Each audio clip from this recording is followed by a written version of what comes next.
Sotuvda Dafix Euro 5 460 taligi. Akalar, agar buni oladiganlar bo'lsa, zo'r narx olishinglar mumkin. Maqsad realniy sotish ekan.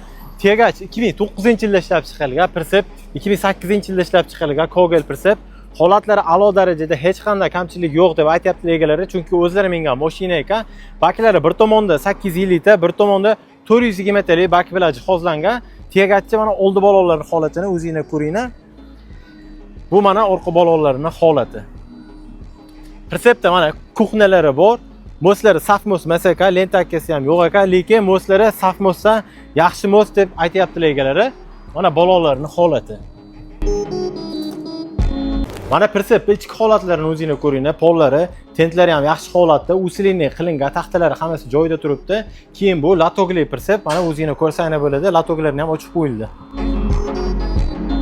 Salonda ichki holatlari har doimgidek 2 talik spalni, 8 talik mexanik korobkada yurgan masofasi 1.455.000 km masofani bosib o'tgan. Salonlarning holati yaxshi holatda turibdi. Bu tomondagi sidinasi olib qo'yilgan, lekin uni ham qo'shib beriladi. Nimaga olib qo'yilganini hamma bilsa kerak. Ratsiya, taxograf, hamma narsalari bor. Fura narxi 36.560 dollar yana kelishtirib beriladi. Qiziqqan egalariga telefon qilib boshqa ma'lumotlarni olishingiz mumkin. Manzil Namangan viloyati Kosonsoy tumanining furasi. Videoga like bosib, shunaqa zo'r narxda fura olaman deb yurgan fura ishdan jo'natib qo'yishdan chiqmasa, siz sababchi bo'lib, mana shu furani egasi bo'lishi mumkin. Sotuvdagi yana ko'plab furalarni o'tkaza olmaslik uchun bizga obuna bo'lib qo'ying. Hammaga rahmat.